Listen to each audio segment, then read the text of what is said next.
الحمد لله الذي حل النكاح وحرم الشبه وندب إليه أشهد أن لا إله إلا الله لا شريك له وأشهد أن سيدنا ونبينا محمد عبده ورسوله اللهم صل وسلم وبارك على سيدنا وحبيبنا وشافعنا ومولانا محمد وعلى آله وصحبه ومن تبع هداه أما بعد قال تعالى في كتابه الكريم أعوذ بالله من الشيطان الرجيم بسم الله الرحمن الرحيم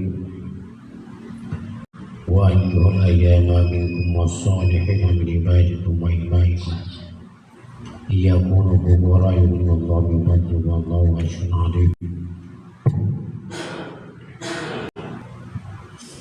وقال رسول الله صلى الله عليه وسلم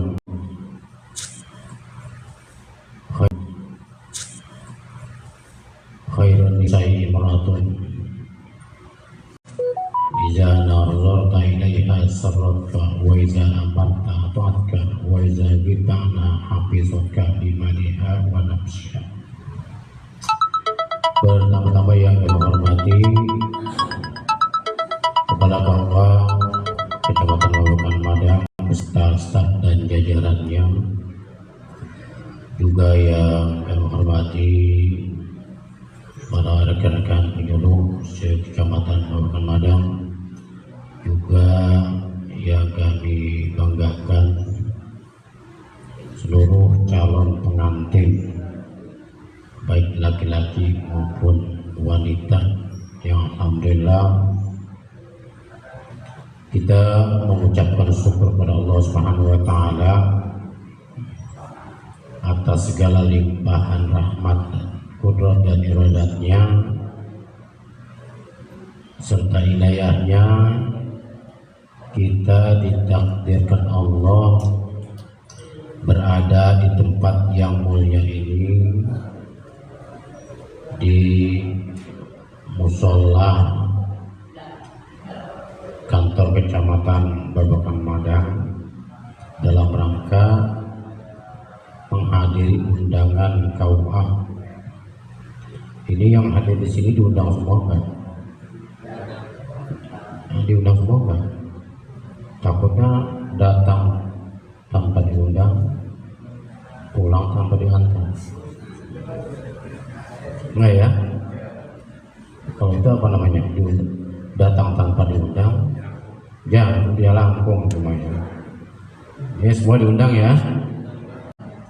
Alhamdulillah ya bisa hadir atas undangan KUA Babakan Madang dalam rangka mengikuti kegiatan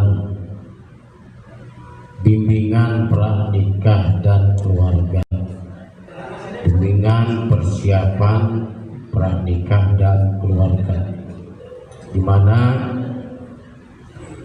kegiatan ini sangatlah penting dan ditekankan kepada seluruh calon pengantin yang akan menikah dan akan menjalani kehidupan rumah tangga. Jangan sampai ibarat kita akan bepergian ke tempat yang jauh, yang kita sendiri nggak tahu jalannya, nggak tahu alamatnya. Kira-kira bisa sampai nggak? Sampai nggak ke suatu tujuan? Kita nggak tahu alamatnya, nggak tahu jalan. Sampai nggak ke tujuan? Tentu tidak akan sampai. Artinya apa? Menjalani pernikahan dan rumah tangga, pernikahan adalah sebagai gerbangnya, dan rumah tangga adalah rumah tangga sebagai tujuan lokasinya, dan tinggal di situ selama-lamanya dan tidak pernah meninggalkan lagi kecuali kematian. Tentu dalam menjalani kehidupan rumah tangga ini sangat perlu bekal, atau ilmu. Seperti tadi kita mau ke tempat yang jauh tapi kita nggak punya ilmunya, nggak punya pengalaman, nggak akan sampai. Begitu juga dalam berumah tangga, harus ada bekal sebanyak-banyaknya, karena kita nggak akan kembali lagi ke awal dari bujangan, dari perawan, nggak akan kembali lagi ke bujangan perawan. Dari bujangan perawan menikah, kemudian nggak akan bisa kembali lagi ke perawan atau ke bujangan, nggak akan kembali lagi. Kita akan terus menjalani kehidupan rumah tangga selama-lamanya, hanya maut yang memisahkan. Tentunya untuk menuju suatu tempat, menuju suatu tujuan, itu harus ada yang namanya bekal atau yang disebut dengan ilmu. Dan ilmu ini sangat penting sekali, baik ilmu yang diambil dari pengalaman orang yang dewasa atau ilmu yang diambil dari suatu pedoman. Ya. Dan menyangkut masalah pernikahan ini, kita semua berdasar pada dua pedoman. Satu, kita menikah, kita apa kalian semua, saya mah muda. Ya, menikah itu berpedoman kepada dua hal. Satu, berpedoman kepada undang-undang negara. Yang kedua, berpedoman pada syariat agama. Kedua-duanya saling menguatkan, tidak terpisah. Pertama, dasar pernikahan yang berdasarkan undang-undang negara, yaitu diantaranya mengatur tentang nomor 16 tahun 2019 mengatur tentang usia pernikahan. Ini usia pernikahan di situ diatur boleh menikah di usia 19 tahun. Ini udah cukup semuanya nih. Cukup ya? Yang nggak cukup macam ya? Berarti pulang lagi. Nggak jadi. Pulang lagi berarti. Bilang ke emak bapaknya, bapak, emak, nggak jadi nikahnya. Nah, kurang umur. Nggak jadi. Karena terbentur dengan undang-undang. Tapi masih ada jalan lain yang harus ditempuh ketika kurang umur. Itu harus masuk ke pengadilannya, ke pengadilan agama yang berada di Kabupaten Bogor. Pemda tahu Pemda? Oh ya, Pemdanya tahu, pengadilan tahu pengadilan agama, bukan pengadilan negeri ya, pengadilan agama. Itu harus ada proses dulu baru bisa masuk ke daftar perkawinan. Kemudian dan masih banyak lagi aturan undang-undang perkawinan yang diatur oleh negara. Yang kedua, kita berpedoman pada undang-undang atau syariat agama. Kita masuk ke aturan syariat agama, di mana nikah adalah ibadah. Nikah adalah ibadah. Ketika nikah dikatakan ibadah, maka harus sesuai dengan aturan ibadah.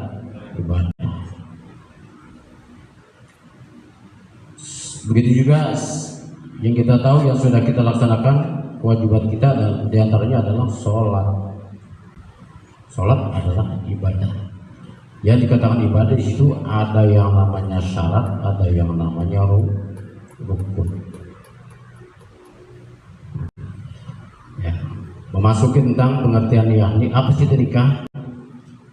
Nikah itu ya, sesuai dengan definisi yang kami ambil dari kitab fikih, kitab Kifayatul Akhyar. Di situ ada definisi tentang nikah. Apa itu? Yaitu al-aqdul masyhur al-mustamilu ala syurut wal arkan, yaitu satu akad yang masyhur yang meliputi di dalamnya syarat dan rukun. Nah, sama seperti sholat. Sholat ada syarat, ada rukun. Apa syarat sah sholat? Syarat sah sholat diantaranya harus suci dari hadas kecil dan hadas besar. Hadas kecil cara mensucikannya dengan cara wudhu. Ini wudhunya udah bisa belum? Doa-doanya maupun prakteknya, cara membasuhnya sesuai dengan aturan fikih atau belum? Kalau belum, pelajari lagi. Jangan menganggap enteng, ya, jangan menganggap enteng tentang wudhu, tata cara wudhu, baik itu prakteknya ataupun bacaan. Ketika kita belum merasa ngerumasak, belum bisa, atau kita masih banyak kekurangan, jangan malu-malu untuk belajar lagi. Karena yang wudhu itu adalah sebagai syarat sahnya sholat. Ya, kita deketin lagi guru yang dulu kita ngajarin kita. Ya, kita ikutin lagi, kita ikutin lagi. Atau bacaan sholatnya yang masih belum lancar, masih lupa, masih ada yang lupa, jangan malu-malu nanya ke guru kita yang belum pernah ngajarin kita. Karena kehidupan kita apalagi kalau bukan untuk ibadah. Karena ketika kita meninggalkan dunia ini, yang akan ditanyakan apa? Pasti ibadah, terutama masalah sholat. Ya, wudhunya, bacaan Al-Qur'annya, ya, wajib itu. Bisa baca Al-Qur'an itu hukumnya wajib. Terutama dalam sholat itu bacaan Fatihah. Dan itu harus bagus. Bagus yang sebagusnya bacaan kita akan menentukan keabsahan sholatnya kita, kesempurnaan sholat kita juga. Ya, itu syarat daripada sholat. Ya, suci dari hadas kecil dan hadas besar. Untuk menghilangkan hadas besarnya dengan cara mandi apa? Mandi kembang. Mandi wajib. Ini udah apa semua tuh mandi wajib? Karena mandi wajib itu selain untuk bisa mensahkan sholat, juga untuk mensucikan kita dari apa yang sudah kita lakukan. Ya, hadas besar orang menjadikan wajib hadas besar. Orang menjadi berhadas besar setelah hubungan suami istri, keluar sperma, menstruasi, apalagi wilada itu habis melahirkan. Itu ya, itu menjadi wajib menjadi hadas besar, mempunyai hadas besar dan wajib mandi besar dengan tata cara tertentu. Nah, ini harus bisa nih. Ini udah wajib nih, karena orang yang sudah mukallaf itu sudah wajib melaksanakan hukum-hukum Allah. Yang wajibnya harus dilaksanakan, yang dilarangnya harus ditinggalkan. Itu orang mukallaf. Ya.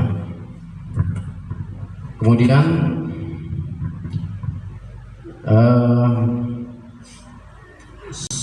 syarat Tadi yang tadi menghilangkan hadas besar dengan cara mandi. Udah dikasih belum fotokopiannya? Udah ya. Di situ ada niat bacaan mandi wajib, mandi junub mandi besar. Sebelum menyiramkan air ke badan itu harus dibaca dulu niatnya. Nawaitu, coba ada nggak di situ? Nawaitu rof'al, terus nawaitu gusla atau nawaitu rof'al apa nawaitu apa ini? Di sini nawaitu rof'al hadasul akbar anjamil badani fardhon ilahi, dibaca itu ya, dibaca tuh ya. Jadi wajib hukumnya ketika nggak mandi wajib, maka ibadah yang dilakukannya tidak sah karena dia masih punya hadas besar. Tuh, selanjut syarat nikah. Satu, harus dalam keadaan beragama Islam. Apa Islamnya cukup tercantum di KTP, kemudian nanti malaikat juga tahu sebagai syarat nikah, ya, sebagai syarat nikah sehingga nikah itu menjadi sah. Apa begitu? Tentu tidak cukup. Itu tercantum tertulis di unsur agama Islam. Oh, malaikat juga baca bahwa saya beragama Islam, tapi nggak sholat, nggak ngaji, nggak puasa, nggak zakat. Maka itu yang disebut dengan Islam. Kemudian dia melaksanakan pernikahan, apa dianggap sah pernikahannya? Pertanyaannya seperti itu, ya. Akan timbul pertanyaan seperti itu, apakah menjadi sah pernikahannya? Sedangkan syarat orang yang nikah itu adalah orang yang beragama Islam. Sedangkan Islam itu yang kita sudah hafal, satu, Islam itu adalah satu syahadat, dua sholat, tiga keempat puasa, lima pergi haji. Apa udah terlaksana? Apa dijalankan terus menerus? Apa sekali doang? Gitu ya. Rukun Islamnya itu apa dijalankan cuma sekali doang? Apa terus menerus? Ketika kita sudah melaksanakannya, maka katakanlah Islam, dan kita yakin nikahnya akan menjadi sempurna. Ya, yang sholatnya masih jarang-jarang, wayahnya sekarang udah mau nikah, ya sekarang udah mau nikah, jadi sudah harus dilengkapi. Jangan sampai banyak alasan, jangan mencari alasan pribadi. Terus saya kerja di bengkel kan kotor-kotoran, mau sholat tanggung. Padahal yang namanya kerja itu dari pagi sampai zuhur itu pasti istirahat, cuci tangan, sholat. Enggak mesti harus mandi, sholat yang penting bersih daripada najis. Dulu sholat laksanakan. Karena apa? Karena kedepannya ini sebagai calon bapak, ini sebagai calon emak yang akan punya keturunan, punya anak, yang tentu kita dalam berkeluarga itu ingin mendambakan keluarga yang sakinah mawaddah warahmah, keluarga yang tentram, keluarga yang penuh kasih sayang, keluarga yang punya cita-cita soleh orang tuanya, soleh-solehah anak-anaknya. Itu kan yang menjadi cita-citanya, selamat dunia akhirat. Sekarang bagaimana kita bisa membentuk atau mendidik anak menjadi soleh-solehah sementara kita enggak berusaha untuk soleh? Upaya kita untuk menjadi soleh pribadi kita, laksanakan yang Allah perintahkan. Nggak bisa saya mau biarin begini juga, yang penting anak saya nggak begini, nggak bisa. Ya, nggak bisa seperti itu. Pendidikan yang paling utama adalah pendidikan orang tua.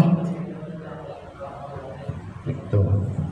Alhamdulillah, jangan sampai anak kita terbentuk oleh lingkungan yang negatif.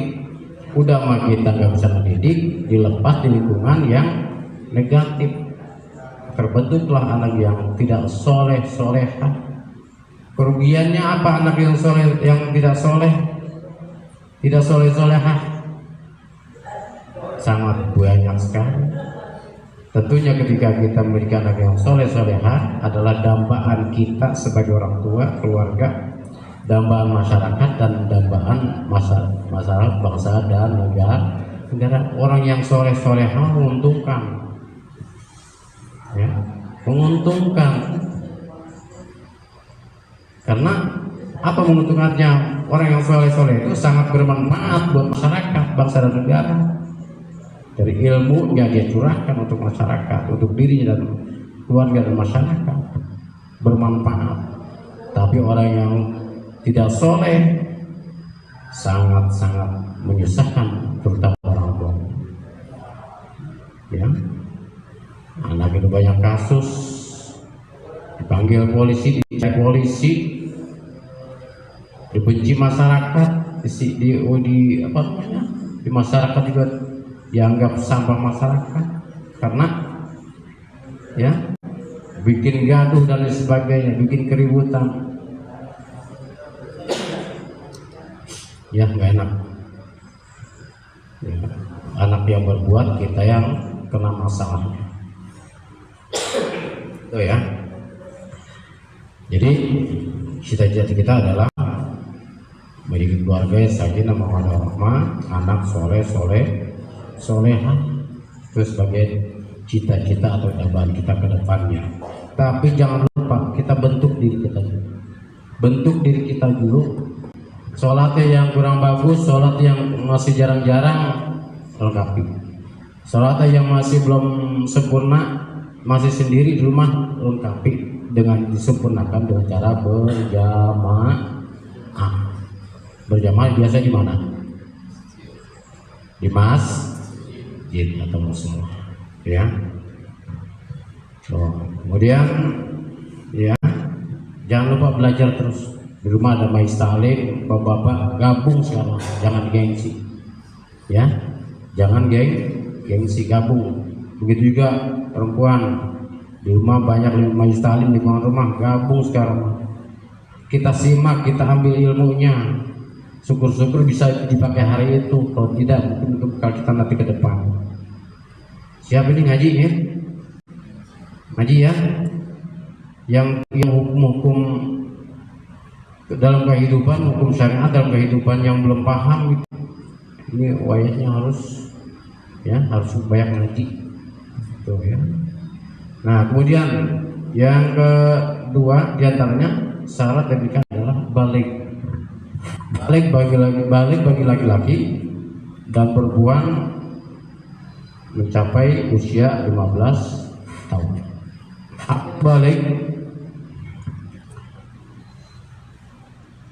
Balik itu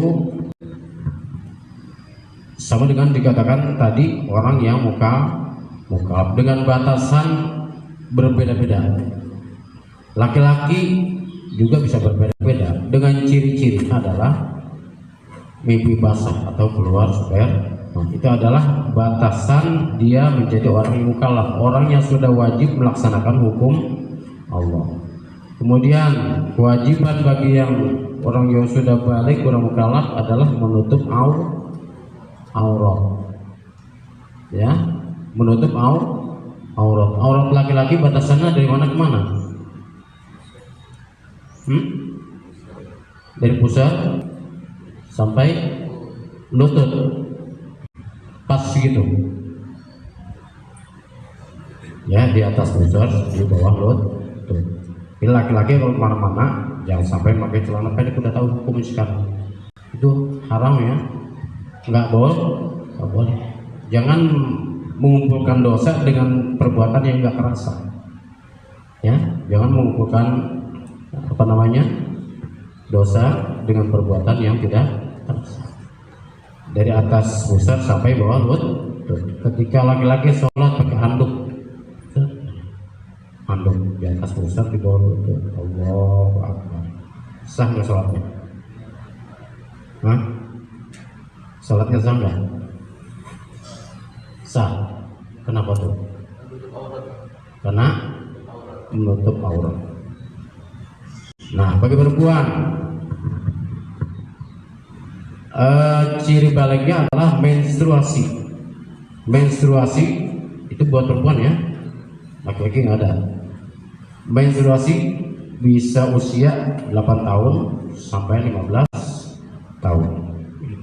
Nah, ketika wanita menstruasi, maka itu adalah batasan dia sudah jatuh akil balik, maka dia wajib melaksanakan hukum-hukum Allah. Yang wajibnya harus dilaksanakan, yang dilarangnya harus ditinggalkan. Karena kalau anak belum balik melakukan sesuatu yang diharamkan Allah, dosa enggak? Misalkan dia berjudi, kemudian minum minuman keras, dosa enggak? Anak belum balik, dia melakukan sesuatu yang diharamkan Allah, judi, minum minuman keras, dosa enggak?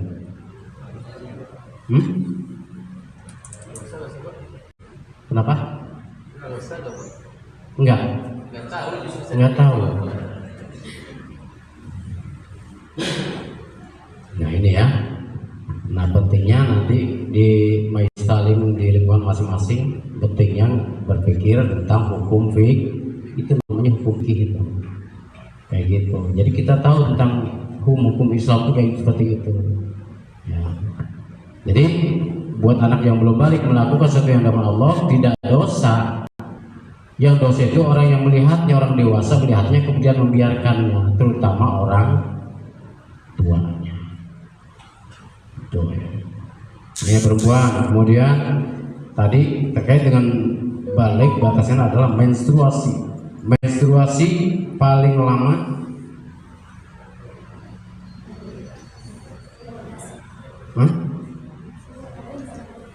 paling lama menstruasi bagi wanita, tidak bagi laki-laki. 15 hari. 15 hari pernah? Oh belum pernah. Itu kata siapa? Di pengajian. Oh.